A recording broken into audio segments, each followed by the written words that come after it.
The text we're reading from Kurzweil was published in 2006, and it's a nice short statement of some ideas that are perhaps better known as presented in his 2005 book, The Singularity is Near. Kurzweil himself has been working in computers since the 70s, if not earlier, and was well known for development of some early electronic musical instruments, and is now particularly well known for these provocative predictions about a coming singularity. One of the questions in the reading response is, what is the singularity according to Kurzweil in this text? And so I'm going to let you answer that question for yourself. But I want to say a little bit about one of the pieces of evidence that Kurzweil features both in this article and in the 2005 book. So in the 1960s, a circuit designer named Moore formulated that the number of transistors on circuit chips would double every 2 years. What this means is that there should be exponential growth in computing power for roughly the same cost.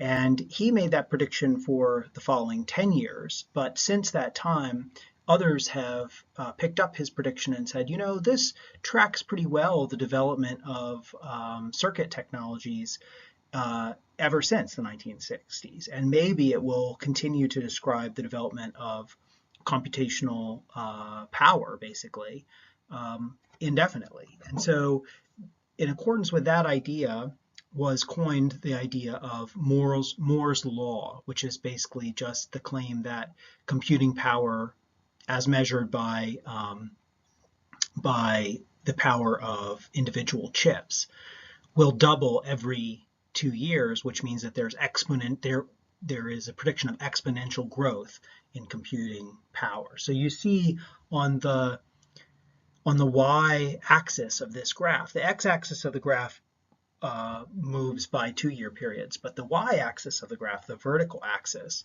is what's sometimes called logarithmic. It's increasing exponentially. So we go from 5,000 to 10,000 to 50,000 to 100,000.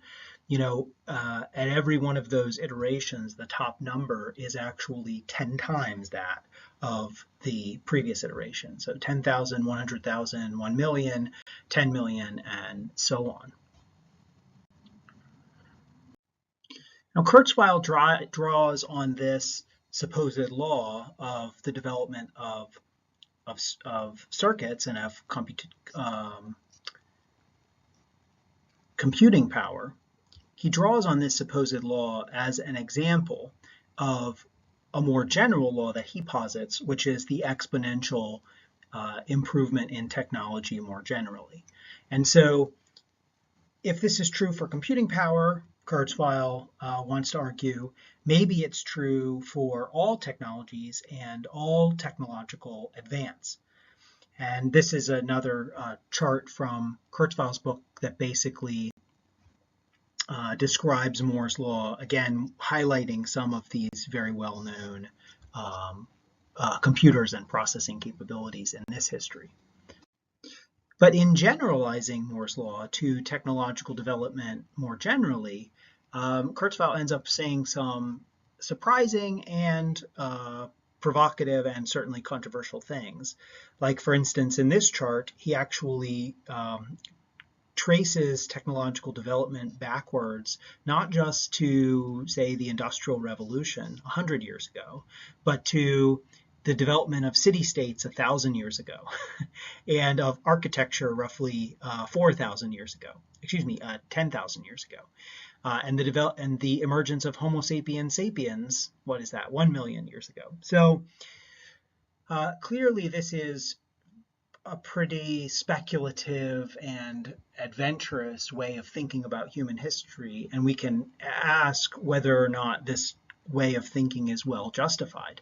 But it's supposed to be, it's used by Kurzweil as part of an argument that if we think about what the future will be like, we should expect the changes to come more and more rapidly. In fact, so rapidly that we may soon reach a point where the world changes so fast in accordance with technological development that it's impossible really to get our bearings according to any previous framework. And that, in a way, is one way of thinking about what the singularity is. Now, in this short article, Kurzweil makes a number of exciting, interesting, provocative predictions. I'd like to leave you with two questions about these predictions. One, how likely do you think they are to come true?